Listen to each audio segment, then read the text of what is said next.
Merci de renouveler votre fidélité à iRadio ITV Emedia.sn. Bonjour à toutes et à tous, bienvenue dans le jury du dimanche, le JDD qui reçoit ce 28 janvier 2024 le docteur Cheikh Tidiane Gadio, président de l'Institut panafricain de stratégie, paix, sécurité, gouvernance, un think tank engagé dans la recherche et la réflexion stratégique et géostratégique et sur les questions de la paix, de sécurité et de gouvernance en Afrique.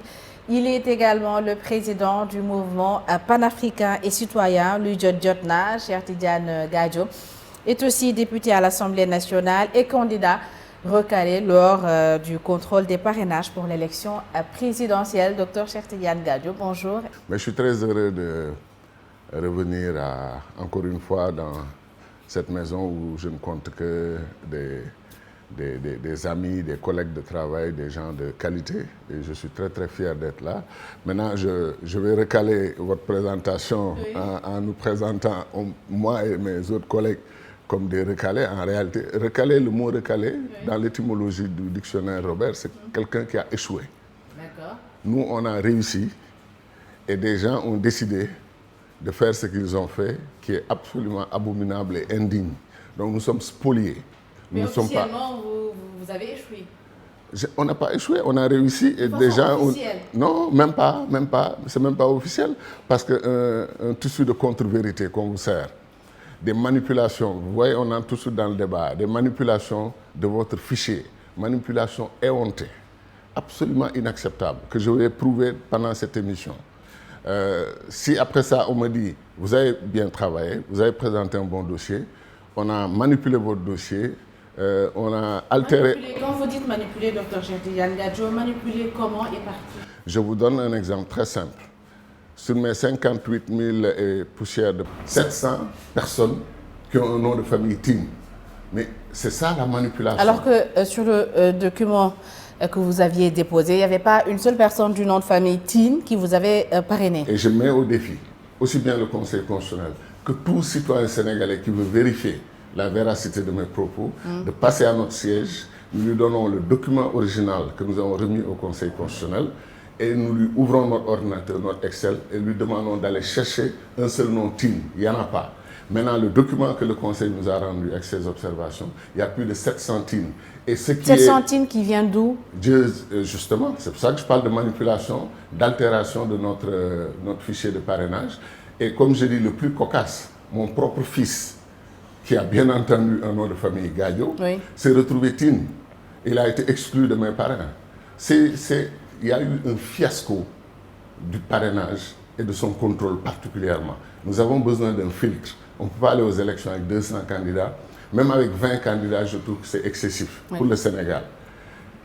Mais cela n'autorise pas certaines personnes assermentées en qui nous avons naturellement et obligatoirement confiance. Sinon, il n'y a pas d'État, il n'y a pas de République. Nous leur faisons confiance, nous leur confions, mais notre parrainage et tout ça, tous nos éléments, ils ne regardent pas, ils n'ouvrent aucun des cartons de parrainage pour vérifier. S'ils ont l'impression qu'il y a une malfonction informatique, ils ont des moyens de vérifier. Moi, je vous ai parlé des 700 centimes. C'est au total 1600 noms de famille qui ont été modifiés, mais de façon délibérée. Alors, modifier comment? Modifier, oui, de façon délibérée, vous avez dit par l'informaticien ou les informaticiens du Conseil constitutionnel, ou c'est juste un problème de logiciel ou de comptabilité des deux logiciels? Alors, moi, ce n'est pas moi d'auditer comment on appelle ça, le mauvais comportement des soi-disant juges de notre parrainage. C'est à eux de s'expliquer devant les Sénégalais. Et je sais qu'ils ne le feront pas. Il y a eu beaucoup de manquements. Il y a même des violations ouvertes de la loi. Alors que la force du Conseil constitutionnel, telle que nous l'avons toujours connue et respectée, c'est de dire le droit, uniquement le droit et tout le droit. Rien d'autre. L'article 4 de l'arrêté du ministère de l'Intérieur du 25 septembre dernier dit qu'il y a 6 éléments à renseigner. Nom, prénom, numéro carte d'électeur, etc., etc. Et précise que le seul discriminant qui a été retenu cette année, et qui invalide votre parrainage, c'est la date d'expiration de la carte biométrique, la seule. C'est le seul discriminant. Oui. Et pourtant, vous avez vu dans la décision du Conseil constitutionnel une phrase ahurissante venant de personnes de ce niveau de compétence et de ce niveau d'élévation, disant que le nom, le prénom, date, comment ça s'appelle, numéro de carte d'électeur, domiciliation de l'électeur, etc. Tout doit être strictement conforme, alors que la loi ne le dit pas. C'est eux qui le disent, qui le décident. Je donne un autre exemple. Oui. Ils rejettent ma réclamation, disant qu'elle est irrecevable parce que c'est mon mandataire qui l'a déposée. C'est eux-mêmes, deux ou 3 semaines avant, qui m'ont donné un document qui est là, prouvant... que j'ai lu tout de suite. Que vous avez lu tout de suite, prouvant que la personne qui était mon mandataire avait été aussi nommée représentante du candidat. Et c'est cette personne qui a bien signé la lettre de réclamation. Ils n'ont même pas pris la peine d'aller vérifier le statut de cette personne et ils déclarent de façon cavalière que cette personne ne pouvait pas déposer ma réclamation. Donc, à votre avis, Dr Cheikh Tidiane Gadio, ce sont les membres du Conseil constitutionnel qui faussent d'emblée le jeu pour la prochaine élection présidentielle? Ils en portent la responsabilité morale, ils en portent la responsabilité tout court, parce que je ne sais pas, encore une fois, qui est le fauteur de troubles, qui est le manipulateur en chef de ce qui s'est passé. Ce que je sais, c'est que les 7 sages ont pris le soin de signer chaque page de leur décision pour montrer que cette décision les engage. Plus grave, j'ai vu des passages où les sages décident d'être des spécialistes de l'informatique. Et ça aussi, c'est ahurissant. Ils donnent des explications du genre, attention, une clé USB, quand vous la visionnez et quand vous l'exploitez, ce n'est pas la même chose. Parce que moi, justement, ma clé USB, ils l'ont visionnée avec nos représentants. Il y avait un seul fichier. Il y a eu des clés USB qu'ils n'ont pas pu exploiter également. Mais moi, j'ai eu la chance au moins que ma clé soit exploitable. Le jour où on remettait notre dossier, la clé ouverte devant eux avait un seul fichier, le parrainage du Dr Cheikh Tidiane Gadio. Point. Le jour du contrôle, la même clé qu'ils avaient mise sous scellé devant nous, sortie de cette enveloppe, placée dans l'ordinateur, révèle 11 fichiers. Notre fichier de parrainage et 10 autres. On leur demande que font ces fichiers ici, dans notre clé. Et qu'est-ce qu'ils nous répondent? Nous ne savons pas. Et on demande à l'informaticien du conseil d'expliquer. Il dit, lui, il ne sait pas, mais eux, ils n'ont pas mis ces fichiers. Et nous n'avons pas mis ces fichiers. Donc pendant que la clé dormait dans l'enveloppe scellée, quelque part dans le conseil constitutionnel, il y a des esprits maléfiques qui sont venus entrer. Vous pensez qu'ils ont eu à sortir la clé et à la manipuler? Je ne peux pas le dire puisque je ne peux pas le prouver. Au résultat d'un fichier, je me suis retrouvé avec une dizaine de fichiers plus. Mais ce qui m'a attristé, c'est de voir le Conseil constitutionnel se prononcer sur la question des clés USB. Parce que ces clés ont créé beaucoup de problèmes. Mais c'est naturel. S'ils connaissaient l'informatique, s'ils comprenaient l'informatique, s'ils discutaient avec les informaticiens, les vrais. Ils ont les informaticiens. S'ils discutaient avec les vrais informaticiens, ils leur auraient dit l'instrument le moins fiable dans le domaine informatique aujourd'hui, c'est la clé USB. Pourquoi? Les vrais informaticiens vous disent, quand vous entrez une clé USB dans une machine, il y a des clés qui sont formatées pour laisser tout ce qu'elles ont amené dans cette machine et prendre tout ce qu'elles ont trouvé dans cette machine. Les clés USB ne sont pas fiables en général. Les informaticiens ne travaillent pas avec ça. Donc nous, au Sénégal, on nous impose des clés USB remises par le ministère de l'Intérieur et on ne peut travailler qu'avec ces clés. Plus grave maintenant, ils imposent le système Excel. Demandez encore une fois aux vrais informaticiens qu'est-ce qu'ils pensent du système Excel. J'ai un ami qui a utilisé une très belle phrase et qui nous a fait rire dans notre malheur, bien entendu. Il dit, le jour où on a décidé que c'est avec le système Excel qu'on allait travailler, je me suis dit, on va vers une grande crise. Je lui dis pourquoi. Il dit, chaque informaticien compétent te dira que l'application Excel, c'est la clé suisse. C'est la clé suisse du système informatique. C'est-à-dire, la clé suisse, elle coupe tout. Elle peut tout faire. Le couteau suisse. C'est le couteau suisse du système des applications. On peut tout faire. On peut même mettre à l'avance ce qu'ils appellent un macro coller à, par exemple, Gadio, chaque fois les noms de famille de tel groupe, il faut les enlever. Avec les enregistrements et tout, les Voilà. codes qu'on met Voilà. et tout. Bien. Oui. Pour conclure, je Oui. dirais que le contrôle du parrainage, moi, a été injuste avec moi. J'ai trouvé des choses pratiquement indignes du Sénégal. Je trouve que c'est un fiasco. Il n'y a pas un autre nom. C'est un fiasco. Et des jeunes qui, pendant 3 mois, ont travaillé, les yeux rougis, qui dorment au siège et qui s'appliquent, qui font un excellent travail. Ils viennent et des gens comme ça, tranquillement, sans état d'âme, leur disent que vos parrainages ne sont pas valables. Et ils décrètent que nous avons... Alors, j'ai oublié de vous dire, 24 600 parrains chez nous ont été rejetés sans aucune explication. Motif de rejet, rien. Rien dans la colonne. Mais pourquoi après ça, moi, je vais dire que j'ai échoué? J'ai réussi. Je les ai tellement défiés qu'ils ont fait toutes ces anomalies, toutes ces incohérences. Et pourquoi ils ont ciblé des personnes? Si vous voyez l'histoire des femmes qui sont passées au parrainage, beaucoup de respect pour les 2 qui sont passés. Ça aurait été une honte pour le Sénégal. Moi, je suis un féministe. D'avoir 20 candidats sans aucune femme. Mais ce n'est pas une raison pour En 2019, il y en avait 5, il n'y avait pas une seule femme. Hein? Oui, c'était déjà une catastrophe. Mais avec 20, c'est encore multiplié plusieurs fois. Alors, et vous voyez les femmes ténors de la politique sénégalaise qui étaient dans le dispositif. Professeur d'université, émérite, une grande femme politicienne, une femme qui a été ancienne Premier ministre, on vient et qui a organisé le parrainage de la majorité et qui à l'époque a été accepté. Et cette fois-ci, toutes ont été rejetées. Ce système qui a organisé le parrainage, qui a recueilli des parrains pour un candidat autre qu'elle-même. Hein. Cette fois, il y avait une petite différence parce que cette fois, c'était elle la candidate. Est-ce que ce n'est pas ce qui a changé un tout petit peu la donne? Je ne défends personne, je défends Cheikh Tidiane Gadio.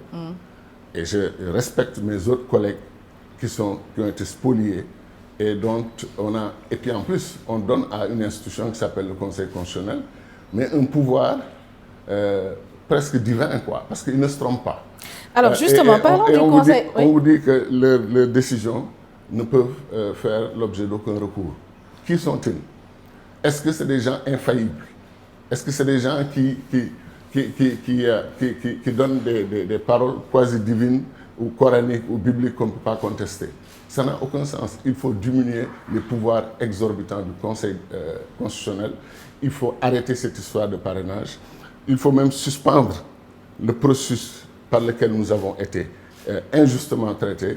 Alors, injustement traité, le Parti démocratique sénégalais pense qu'il l'a été également. Et d'ailleurs, les députés libéraux ont saisi l'Assemblée nationale pour la création d'une commission d'enquête parlementaire afin d'enquêter sur des faits de corruption et de conflits d'intérêts qui impliqueraient certains membres du Conseil constitutionnel durant le processus électoral. Alors, l'Assemblée nationale ouvre la voie d'une enquête parlementaire sur le rejet de la candidature à la présidentielle de Karim Meïssa Wade, rejeté pour cause de double nationalité. Alors, Cheikh Tidiane Gadio, comment réagissez-vous? Vous êtes député, hein?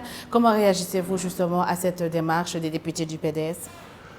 Moi, pour dire la vérité, je trouve que c'est une bonne chose. C'est une bonne chose. Quand quelque chose n'est pas clair ou quand il y a des soupçons, il faut vider le contentieux. Maintenant, c'est le prestige de notre pays qui est en jeu. J'espère de tout cœur que ceux qui ont proposé cette démarche détiennent des preuves et des informations qui sont avérées. Si c'est ça, ça va être on a déjà eu le scandale du siècle, je crois que c'était le parrainage et la manière dont des centaines de milliers de Sénégalais qui ont parrainé ces 73 candidats rejetés, c'est plus de 3 500 000 électeurs sénégalais qui ont été rejetés. Pour moi, c'est le scandale du siècle.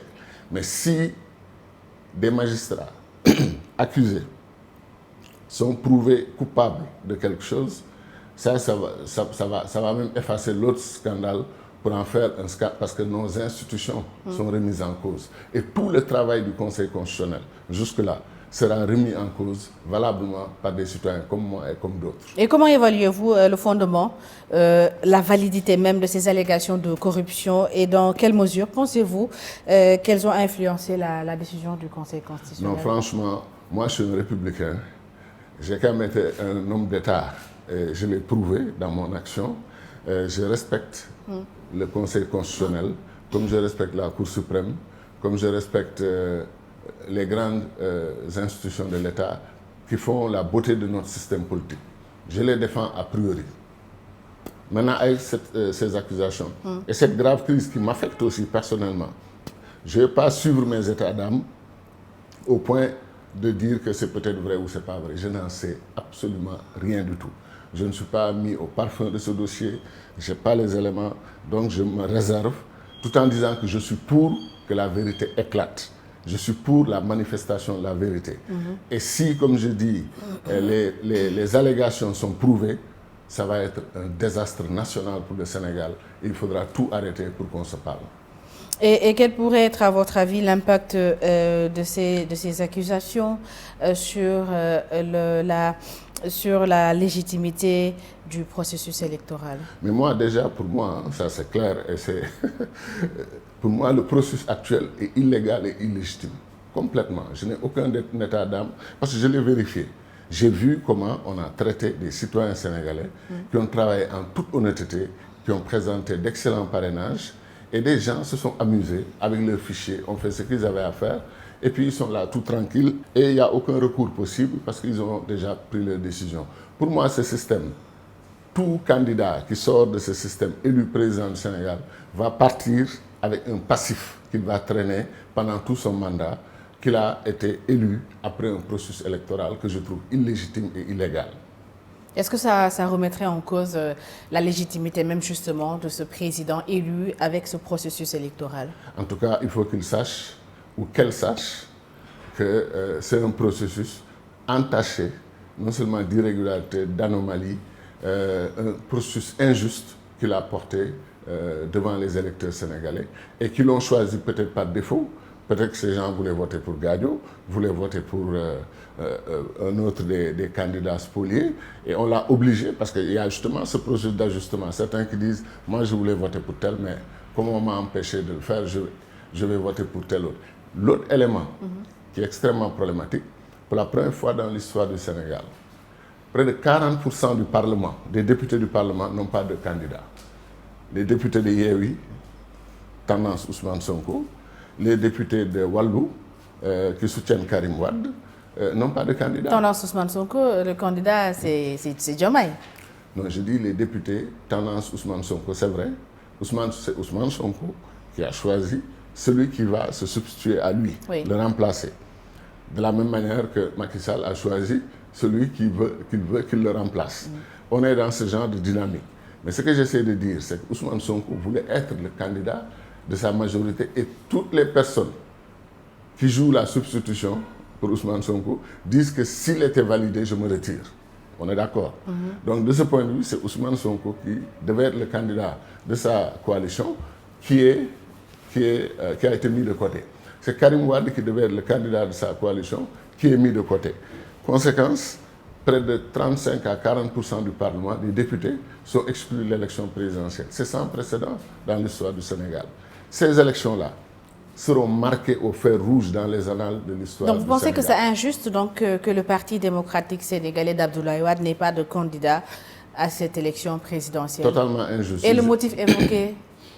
Le motif évoqué, moi je suis perplexe. Encore une fois, respectueux de l'état de droit et des règles et fonctionnement de notre République, moi je tiens à ce qu'un candidat respecte tous les critères, dont le critère d'être exclusivement de nationalité sénégalaise. Si un candidat, d'après ce qu'on m'a dit, fournit dans son dossier une preuve qu'il a bel et bien déposé une lettre de renonciation à sa nationalité française, si dans le premier jet du Conseil, la liste provisoire, il a été retenu, j'espère qu'il n'a pas été retenu par des juges les yeux fermés qui n'ont pas ouvert son dossier pour le regarder. Parce que j'ai questionné la semaine dernière le professeur Babacar Gueye, constitutionnaliste, qui m'a fait comprendre que le Conseil constitutionnel se base sur la déclaration sur l'honneur, ne vérifie pas. Tant qu'il n'y a pas contestation de la part de notre candidat, le Conseil constitutionnel ne vérifie pas si le candidat est exclusivement de nationalité sénégalaise ou pas. Mais ce que ça pose comme problème, Babacar Gueye, c'est un grand frère, un ami, on a fait le Prytanée militaire ensemble, beaucoup de respect pour lui.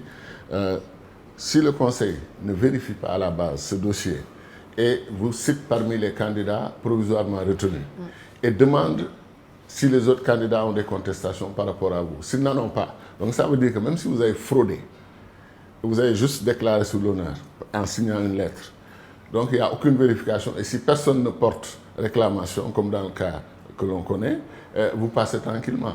Donc ça veut dire que ça ne marche pas, ce n'est pas un bon système.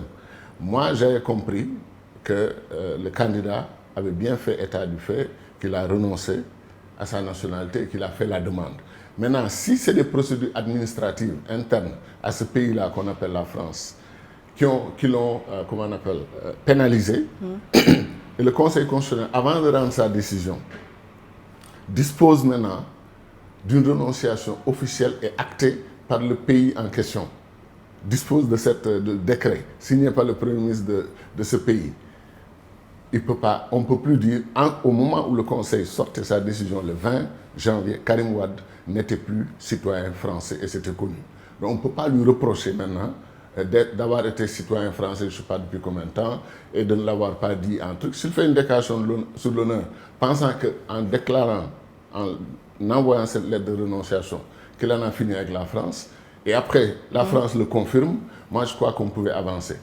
Je me demande s'il n'y a pas eu un sursaut d'orgueil tout à fait légitime du juge du Conseil constitutionnel, disant mais pour qui se prennent ces amis français-là pour venir interférer dans notre système électoral et penser qu'ils peuvent forcer notre décision.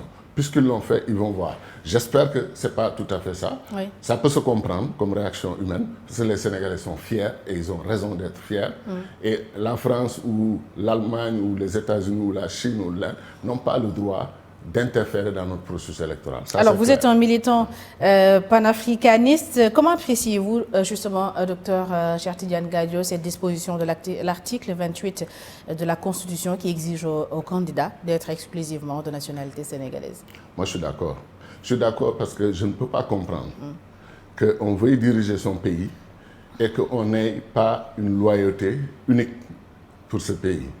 C'est une loyauté exclusive. Je ne peux pas être, moi, sénégalais.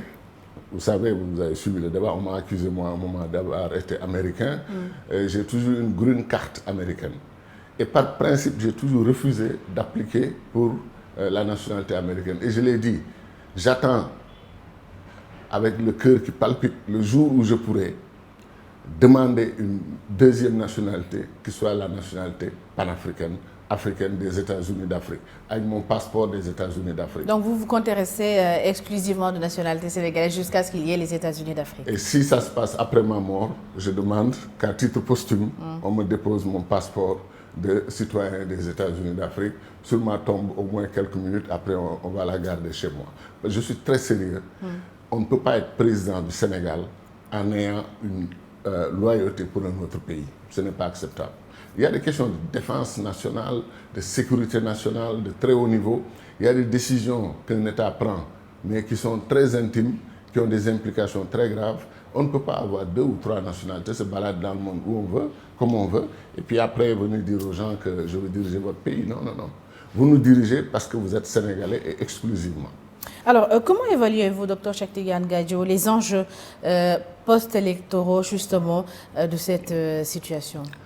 Moi, d'abord, ce qui me désole le plus, c'est que la classe politique sénégalaise, à mon avis, où elle manque d'informations, j'avais dit dans votre émission ici, et j'ai noté d'ailleurs que personne ne l'a relevé.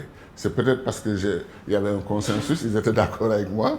J'ai dit que pour la première fois dans l'histoire du Sénégal, on constate que la classe politique, collectivement, est dans une situation de naufrage, un naufrage collectif. Naufrage de la classe politique sénégalaise. Complètement.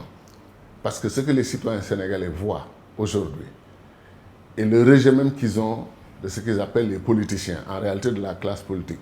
Le fait que des leaders charismatiques, qui ont une vision pour le Sénégal, qui ont un programme pour le Sénégal, qui peuvent relever le défi, le plus grand défi du Sénégal aujourd'hui, qui est le défi de la jeunesse sénégalaise, que j'appelle la ressource nationale numéro 1, que nous jetons à la mer, mais par milliers, dans le désert par milliers. Aucun leader aujourd'hui ne s'est démarqué comme étant le rédempteur, celui qui va rénover la politique, la vision de la politique. Et aujourd'hui, on est dans l'émiettement et l'atomisation. L'atomisation, c'est quoi? C'est d'avoir 263 ou 266 candidats à l'élection présidentielle. Qu'est-ce qui ne va pas dans la tête des Sénégalais pour que chacun d'entre nous pense que c'est lui seul qui peut régler les problèmes du Sénégal? Il y a une logique de vouloir se substituer en manque. Le manque, c'est le manque de leadership. De leadership. Honnêtement, nos dirigeants ne nous offrent pas d'alternative, ne nous offrent pas de perspective, ne nous offrent pas de scénario pour un avenir radieux pour notre pays. L'agriculture n'est pas réglée au Sénégal, on ne mange pas à sa faim. Combien de Sénégalais, encore une fois, ont 2 repas par jour ou 3 repas par jour garantis? On nous parle de pétrogaz nuit et jour. Avant le pétrogaz, on avait la jeunesse sénégalaise, 70% de la population.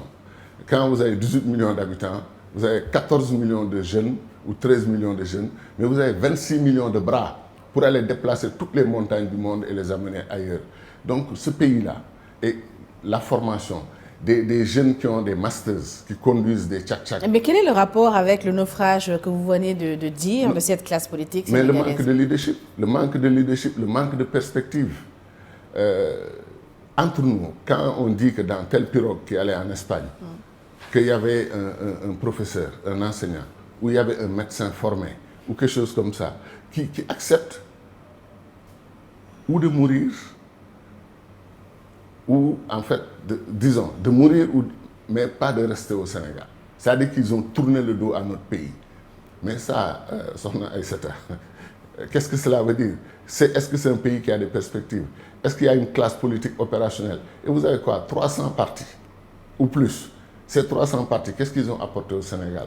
C'est à cause de ce naufrage collectif qu'on est dans cette situation aujourd'hui extrêmement grave, où les leaders politiques n'attirent pas l'attention sur les dangers sécuritaires. Le Sénégal a une ceinture de feu, non seulement une ceinture de feu, mais une partie de la ceinture de feu, à mon avis, a commencé à s'implanter à l'intérieur de notre pays. Vous avez les narcotrafiquants depuis plusieurs années, qui sont bien installés ici. Vous avez les multinationales du pétrogaz, qui sont en train là de chercher des alliances par-ci, qui veulent remettre en cause les contrats, et qui sont pressés qu'on ait des élections présidentielles pour que les gens avec qui ils parlent ou ils veulent parler viennent au pouvoir. Il y a trop d'enjeux. Quels sont les risques justement pour notre pays d'aller à une élection présidentielle dans ces conditions? Alors, avec ce que je viens de dire, j'ajoute une université qui est fermée à cause justement des problèmes de la classe politique. Et vous avez un bateau, le Joola, qui est gardé à quai là-bas, à Ziguinchor, alors qu'il est un outil économique d'intégration formidable pour la nation sénégalaise et pour la région de Casamance par rapport au reste du pays. Il y a tellement de dysfonctionnements, de choses qui vous font mal au cœur, n'est-ce pas, qui font que les gens devaient réfléchir davantage sur ces élections-là. Mais ils en ont fait tous uniquement et exclusivement un enjeu de pouvoir. Il faut que ceux qui sont là partent parce qu'ils n'en veulent plus. Et il faut que ceux qu'ils pensent être les rédempteurs ou les sauveurs viennent rapidement au pouvoir. Ces gens arrivent au pouvoir dans les conditions actuelles. Ils seront pris dans cette ceinture de feu. Ils seront pris avec tous les risques qu'il y a sur place. Et je ne suis pas sûr qu'ils ont des solutions. Et ces élections, est-ce que ça va porter sur un débat de programme ou est-ce que ça va porter sur des personnes et des alliances, tout simplement pour remporter... Parlons d'alliance justement, puisque votre mouvement n'a pas de candidat. Est-ce que vous êtes prêt à désigner un candidat que vous allez soutenir le 25 février prochain? Comme disait l'autre, nos amis de PASTEF, en cela je les ai aussi estimés un peu. Notre candidat s'appelle Cheikh Tidiane Gadio. Il a été spolié de ses droits de citoyen. Ouais. Nous allons continuer sur cette lancée.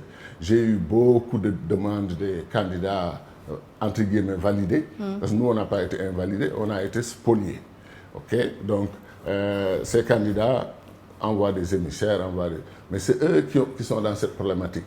C'est eux qui pensent que ces élections-là peuvent être valables, peuvent être légales et légitimes. Nous ne le pensons pas, nous. Nous sommes pour la réparation de l'injustice. Est-ce que cela veut dire que si l'injustice n'est pas réparée, vous ne comptez pas vous impliquer dans cette élection présidentielle? Comme dirait l'autre, de guerre lasse, quand vraiment on se rendra compte que le débat national a pris une certaine tournure, si on s'implique aussi, ça va être pour dire ce que j'ai dit dans cette émission. La gravité de la situation du Sénégal fait que l'interpellation première, c'est de sauver le Sénégal. Et moi, ceux qui sont là avec de grands programmes économiques, etc., et qui racontent des choses auxquelles je ne crois pas du tout, je ne vais pas me ranger derrière ces personnes. Et je n'ai franchement envie de me ranger derrière aucun candidat. Parce que je pense personnellement que j'étais parmi les bons candidats qu'on a voulu coûte que coûte faire taire et mettre de côté. Donc pourquoi moi je m'alignerais derrière un autre? Maintenant, je n'ai pas un ego surdimensionné au point de penser que si on ne me met pas dans le jeu, je vais bouder ou boycotter. Non, comme vous avez dit, à la fin des fins, il faudra bien que je trouve les moyens de me manifester, mais toujours dans le même credo de défendre mon pays, défendre la nécessité pour de sauver le Sénégal et de parler des vrais problèmes du Sénégal. Maintenant, si un candidat se retrouve dans ce que je dis, et si je me retrouve dans ce qu'il dit ou ce qu'elle dit, pourquoi pas? On pourra trouver peut-être des arrangements, mais on ne peut pas, il est hors de question de dire à nos amis et nos supporters de rester à la maison. L'enjeu est trop grand. Mais en même temps, on ne va pas s'impliquer avec enthousiasme en train de courir les trucs pour aller raconter des histoires aux Sénégalais. On ne fera pas de propagande, on ne va pas faire une campagne sur des thèmes auxquels on ne croit pas. Chaque fois qu'on dira quelque chose, c'est parce que c'est en concordance avec notre vision du Sénégal, de l'Afrique et du monde. Le jury du dimanche sur iRadio ITV emedia.sn, nous recevons le docteur Cheikh Tidiane Gadio. Alors, docteur, il y a quelques jours, regroupé au sein du collectif des candidats spoliés, alors vous avez adressé une lettre au président Macky Sall pour solliciter son intervention pour le rétablissement justement de ces candidats invalidés lors du contrôle du parrainage. Quelle est la pertinence d'une telle démarche? C'est une excellente question parce que ça permet aussi de clarifier certaines choses. Il n'y a qu'au Sénégal que des gens qui ne sont pas informés correctement et qui ne se sont pas informés correctement se lancent maintenant dans des divagations intellectuelles, des conjectures, en train de faire des hypothèses et tout ça. Dès qu'on a annoncé la rencontre avec le président Macky Sall, j'ai vu de ces écrits hallucinants. Et des gens qui disent que l'ordre du jour de la rencontre, c'est le report des élections présidentielles. Comme je vous l'ai dit, et je l'ai juré sur le Saint-Coran, et ça, pour moi, c'est du sérieux, le mot report n'a été évoqué. Aucune allusion ni évocation n'ont eu lieu par rapport au mot report. Personne. Ni le président Macky Sall, ni nous-mêmes. Nous, on avait les mains pleines de choses qui nous intéressaient à discuter, plutôt que d'aller faire des spéculations sur un report quelconque. Et pourtant, la presse, vous avez vu partout, ils sont allés négocier un report, etc. C'est faux. Et ceux qui le disent... Donc vous n'étiez pas parti au palais pour négocier un report? Jamais, ni dans la préparation de notre rencontre, ni pendant notre voyage pour aller au palais, ni pendant la session avec le président Macky Sall. Personne n'a évoqué le mot report. Qu'est-ce qu'on a évoqué? Moi, j'ai dit au président, et je peux le dire... comme disait Djiboka, on peut dire ce qu'on a dit, le grand Djiboka. On peut dire ce qu'on a dit à un chef d'État, mais on ne dit pas ce qu'un chef d'État vous a dit. Ça, c'est les comportements d'hommes d'État. Moi, ce que j'ai dit au président Macky Sall, ce qui est arrivé est abominable et indigne du Sénégal. Et que moi, je me bats pour la réparation. Comment? Je n'ai aucune idée sur comment le faire. Mais je veux me battre pour la réparation. Et je me battrai jusqu'au bout, parce que je vais montrer aux gens du Conseil constitutionnel que ce qu'ils ont fait, moi, quand je pense aux magistrats, aux grands juges, je pense au père Kéba Mbaye, un très très grand Sénégalais, un très grand monsieur, qui a brillé avec, y compris des connaissances à l'échelle universelle. Beaucoup de gens ne savent pas que le droit au développement, adopté par les Nations Unies, était, entre guillemets, conceptualisé par le père Kéba Mbaye. Voilà ce que nous, on attend de nos magistrats, auteurs, grand intellectuel, homme intègre. Et je peux citer aussi d'autres cas, mais je ne veux pas en citer trop, Mais ma sœur Dior Sow Fall, par exemple, première femme procureure du Sénégal, exemple de droiture et de rigueur. Une personne que j'admire profondément et qu'on appelle d'ailleurs, comme c'est pas un hasard, la fille de Kéba Mbaye. Parce qu'on a besoin de ce genre. Et c'est ça, moi, que j'étais allé expliquer chez le président Macky Sall. Et je lui ai dit, Monsieur le Président, j'ai 0 TIN, nom de famille TIN, dans mon parrainage. 0. Aujourd'hui, le document que m'a retourné le Conseil constitutionnel a plus de 700 TIN. Mais qu'est-ce que vous attendiez du président Macky Sall en allant le rencontrer au palais? Moi, je pense concrètement, concrètement, quand la lettre a été initiée, peut-être qu'il y a eu des malentendus. Moi, ma compréhension, je vous jure, je ne souhaitais pas que le président Macky Sall, en recevant notre lettre, essaye d'interférer avec le processus du Conseil constitutionnel. Un homme d'État ne peut pas souhaiter ça. Ça n'a aucun sens. Mais alors pourquoi Mais je vous pose la question, pourquoi votre constitution, qui est la mienne, dit que le président de la République est la clé de voûte des institutions, il est le garant du bon fonctionnement des institutions de la République. S'il est le garant... Mais dans la lettre, vous n'avez pas sollicité son intervention? Non, mais ce que je vous explique. Dans la lettre, moi, ce que j'ai compris, c'est que les gens se disent que si on a atteint ce niveau de crise avec une institution de la République, celui qui est garant du fonctionnement des institutions s'appelle Macky Sall, il faut l'en informer. Moi, j'étais à l'étape de cette information. Parce qu'attendre que tout se passe, après tirer à boulet rouge, même à l'époque, des gens avaient dit que tout ça est commandité par Macky Sall. Les attaques qui nous sont faites, les gens qui sont sélectionnés, les gens qui sont rejetés, etc. Moi, je trouve que c'est une bonne chose d'informer Macky Sall. D'ailleurs, j'ai eu des divergences avec certains de nos camarades, c'est pas méchant de le dire, qui disaient que pourquoi il nous reçoit maintenant, il aurait dû nous recevoir avant la décision du Conseil constitutionnel. Je leur ai répondu, je vous jure. Mais donc, vous voulez dire que si vous répondez avant la décision du Conseil constitutionnel, il allait nous recevoir et après il allait retoquer les décisions du Conseil. Ça n'a pas de sens. Macky Sall n'a pas le pouvoir d'arrêter le Conseil constitutionnel ou de censurer les décisions du Conseil constitutionnel. Il n'en a pas. Est-ce que vous comprenez aujourd'hui que les choses soient un tout petit peu compliquées pour nous autres Sénégalais qui ne font pas partie de ce collectif? Il y a une décision qui a été rendue par le Conseil constitutionnel. Vous rejetez cette décision. Vous contactez vous envoyez une lettre au président Macky Sall pour demander son intervention. Après, vous dites que vous ne voulez pas que le président Macky Sall intervienne dans le processus. Après, on parle de questions de report. Vous dites que vous n'avez jamais été intéressé par le report. Donc, tout ce débat, dans toutes vos explications, Dr Cheikh Tidiane Gadio, je n'arrive toujours pas à comprendre qu'est-ce que vous vouliez justement, au-delà de l'informer justement de cette situation, qu'est-ce que vous vouliez que le président Macky Sall fasse pour vous? Moi, encore une fois, nous sommes 50. Je ne peux pas parler ou être dans la tête de chaque membre de notre groupe. Et la vision n'était pas monolithique. Moi, cette lettre, j'ai accepté le principe de la lettre, écrite à Macky. Je ne l'ai pas rédigée. Pour dire la vérité, je ne l'ai même pas signée physiquement. On a mis mon nom, je l'ai laissé passer parce que je voulais la cohérence du groupe.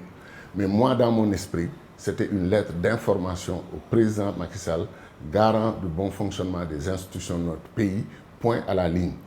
Je ne peux pas attendre du président Macky Sall qu'il interfère dans le travail du Conseil constitutionnel. Parce que ça peut arriver qu'un président de la République, si on lui donne ce pouvoir, il a déjà, avec l'hyperprésidentialisme que je dénonce tout le temps, qu'il ait trop de pouvoir et qu'on veuille lui donner maintenant le pouvoir. Il a justement précisé qu'il ne pouvait pas intervenir dans un communiqué sorti par la présidence de la République. J'ai lu ce communiqué, j'ai mes petites réserves par rapport à ce communiqué et ce que nous avons discuté avec le président. Mais ça n'a aucune sorte d'importance. C'est important si vous avez discuté avec le président et que par la suite, il y a un communiqué de la présidence qui n'est pas tout à fait conforme par rapport à ce que vous vous êtes dit, c'est qu'il y a problème. Oui, parce que le président, on a discuté quasiment en la présence uniquement de son directeur de cabinet. Donc je ne sais pas comment quelqu'un d'autre peut rédiger un communiqué, un compte-rendu de notre rang. Ce communiqué est une déclaration de principe de la présidence qui n'a rien à voir avec notre rencontre avec le président. On a eu une discussion approfondie, je peux vous le dire. On a échangé sur beaucoup de questions importantes dans la marche du pays. Ce n'est pas un hasard si après avoir constaté que le président nous a rappelé sa position sur le fonctionnement du Conseil constitutionnel, qu'il n'a pas de pouvoir, ce que nous savions d'abord, déjà. Ensuite, on est passé à la situation du pays. On lui a demandé qu'on ne veut pas avoir un candidat à l'élection présidentielle en prison, comme l'a fait un pays d'Afrique où le candidat est allé au deuxième tour en étant en prison. On a dit qu'on ne veut pas lui de ça. avait demandé de libérer Bassirou Diomaye On lui a demandé comment négocier, comment trouver, parce que par exemple, il est président du Haut Conseil de la magistrature, n'est-ce pas? Oui. Ensuite, il a le pouvoir d'accorder des grâces, etc. Bon, on lui a dit, dans ce secteur au moins, vous avez la compétence, les pouvoirs de faire quelque chose. Nous voulons d'abord apaiser l'espace politique. Il y a trop de prisonniers dans les prisonniers d'opinion ou prisonniers politiques, ou des gens qui ont commis des infractions mais qui n'ont pas été jugés rapidement. Il y a trop de gens en prison. Est-ce que ce n'est pas un tout petit peu contradictoire, Dr Cheikh Tidiane Gadio? C'est comme vouloir une chose et son contraire. Hein? Demander au président Macky Sall d'intervenir pour la libération d'un détenu, tout en réclamant tout le temps et partout la séparation des pouvoirs. Oui, mais ça, c'est l'État républicain moderne qui a cette particularité, surtout l'hyperprésidentialisme, de faire qu'on veuille séparer les trois pouvoirs. Ça, c'est pas nous. C'est votre constitution qui dit qu'il y a une séparation des trois pouvoirs. En même temps... Séparation effective. Oui, et en même temps, et moi je l'ai toujours critiqué, et je l'ai critiqué dans votre émission ici la dernière fois, en même temps qui dit que le président de la République est le gardien de la Constitution. Il est la clé de voûte des institutions. Il a le droit de grâce, par exemple, d'un prisonnier. Il interfère dans... Mais c'est quand même fait de façon élégante. C'est-à-dire, on laisse les juges faire leur travail, la justice faire son travail, condamner quelqu'un, et ensuite, s'il n'y a plus d'appel et tout, maintenant, le dernier recours est pour le président de la République qui peut décider de gracier la personne. Ça, c'est, quelque part, c'est une bonne chose qu'il y ait encore toujours un ultime recours. Ce qu'on n'a pas avec le Conseil constitutionnel. Ces décisions, quand sa décision est rendue, elle ne peut pas faire l'objet de recours. Comme si ce n'est pas des êtres humains qui sont faillibles, qui peuvent faire des erreurs, qui peuvent fauter, etc. Je trouve qu'on leur donne trop de pouvoir. Il faut diminuer les pouvoirs du Conseil constitutionnel. Maintenant, encore une fois, pour terminer sur l'histoire de la lettre, la démarche, moi je trouve que c'est une très bonne chose que des citoyens disent la situation du pays est tellement volatile, elle est tellement fragile. Organiser des marches ici, des contestations, des affrontements avec la police, la gendarmerie. Il faut informer le président de la République de ce que le comportement du Conseil constitutionnel est inénarrable, difficile à raconter. Et il faut qu'il sache ce qui s'est passé. Et si les choses sont si simples et précises au sein du collectif, comment comprendre ces divergences qu'il y a eu avec les autres candidats, membres du collectif? Mais il y en a, c'est ceux qui ont écrit la lettre au président Macky Sall et qui finalement nous ont demandé de soutenir cette lettre. C'était les premiers à dire nous, on ne va pas aller le rencontrer. C'est encore une fois, je sais pas. Et parce que leur objectif n'était pas de le rencontrer, mais juste de l'informer de la situation. C'est là, non, justement. C'est nous qui voulions juste l'informer de la situation. C'est pour ça qu'on a répondu. Mais les autres sont peut-être dans la position que vous dites, qu'ils avaient peut-être le secret espoir que Macky Sall, par une magie qui n'a rien à voir avec notre constitution, pouvait arrêter le processus et nous offrir réparation. Peut-être qu'ils le pensaient réellement. Donc, ils étaient déçus qu'ils n'aient pas répondu à notre lettre avant la décision du Conseil constitutionnel. Pour moi, avant ou après, l'objectif devait rester de bien l'informer de la situation et de ce qui est arrivé à notre pays avec le fiasco des parrainages et le mauvais contrôle. Est-ce que cela ne va pas tuer la dynamique de ce collectif? Parce qu'on a vu dernièrement qu'il y a des candidats, membres de votre collectif, qui ont affiché leur soutien pour d'autres candidats. Exactement. C'est-à-dire ça commence à s'effilocher. Et encore une fois, et là, il faut avoir le sens des responsabilités. Quand des leaders qui sont très respectables prennent leurs décisions, il faut qu'ils l'assument.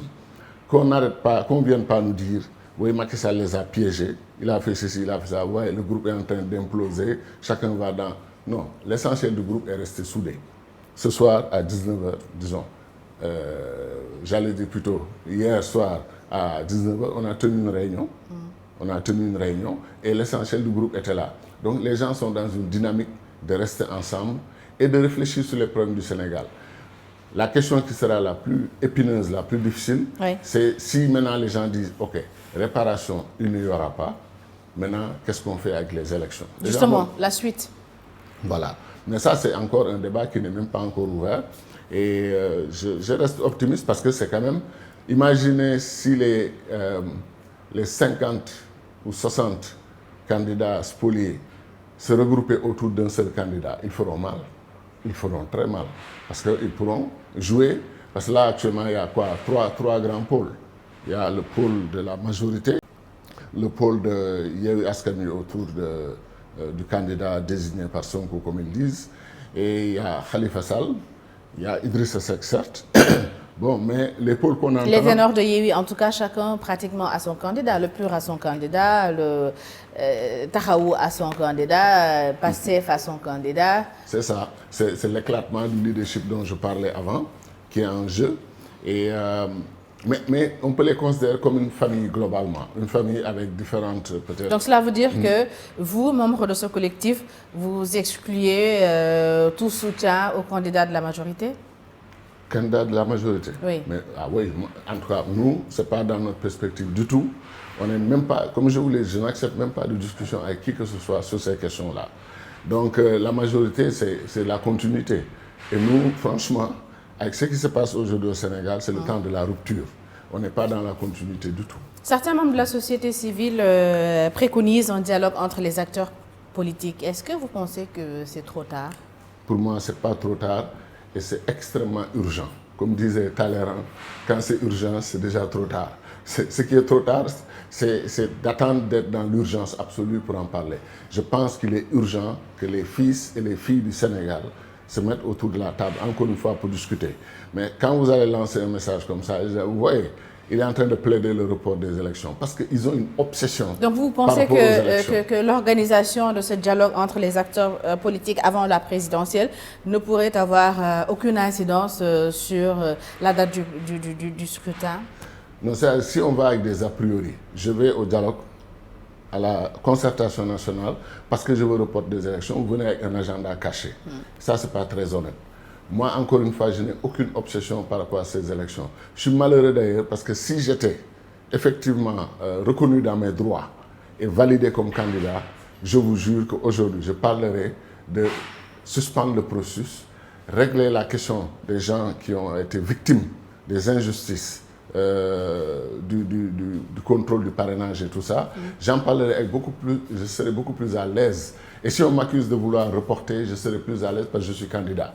Maintenant que nous ne sommes pas candidats et que nous exigeons réparation, tout ce qu'on dit, on dit oui, ils manœuvrent pour reporter les élections. La situation du Sénégal est suffisamment grave pour que des acteurs de la société civile dont vous avez parlé aient le droit de dire aux acteurs politiques, s'il vous plaît, arrêtez un moment. Et à l'heure actuelle, un dialogue nous mènerait à quoi? Mais à faire l'état des lieux, à mesurer la gravité de la situation de notre pays, à comprendre que le Sénégal passe avant nos égos personnels et passe avant nos intérêts personnels. Ce qui n'est pas très clair dans la bouche de beaucoup de gens. Moi, quand j'entends des gens parler avec une telle passion, une telle certitude, que comme quoi ils ont les solutions aux problèmes du Sénégal, donc allons vite, etc. Dès que je vois ça, non seulement je suis sceptique, mais parfois je suis très triste. Il faut beaucoup d'humilité dans la situation actuelle du Sénégal. Beaucoup d'humilité. Le Sénégal passe avant nous tous. Nos anciens, les générations précédentes, nous ont donné un très beau pays, qui était le patrimoine commun de tous les pays africains, qui était vanté partout pour sa démocratie, pour sa vision de la liberté et tout ça, pour le respect des femmes, la parité. Tout ce que nous avons fait aujourd'hui, tout ça, tout cet héritage s'est effondré. Le Sénégal fait l'objet d'inquiétude. C'est les autres pays africains qui nous regardent avec compassion, qui prient pour que le Sénégal soit sauvé. Donc la balle est maintenant, l'histoire s'est retournée, quoi. Puisque le problème c'est le parrainage, est-ce que vous pensez que ce dialogue justement pourrait mener vers une nouvelle réforme, encore une autre réforme de cette loi? Impérativement, mais dans la phase actuelle, c'est peut-être pas la plus grande des urgences. Moi, la plus grande des urgences, c'est l'état du Sénégal, l'état des lieux. Ensuite, la réconciliation nationale. L'équation Ousmane Sonko, lui et ses partisans, il faut trouver une solution. C'est inacceptable comme ça ne passe pas. Ensuite, la situation, comme j'ai dit, de l'université, du bateau Le Joola, il y a beaucoup de choses qui méritent une attention urgente de la classe politique, mais des Sénégalais en général.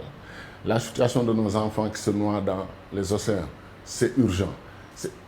Alors pourquoi ces questions doivent être traitées maintenant de façon urgente à quelques semaines de la présidentielle? Si vous m'aviez laissé juste ajouter la question de l'insécurité et de la ceinture de feu autour du Sénégal, Ça, élection ou pas élection, c'est d'une urgence absolue depuis longtemps.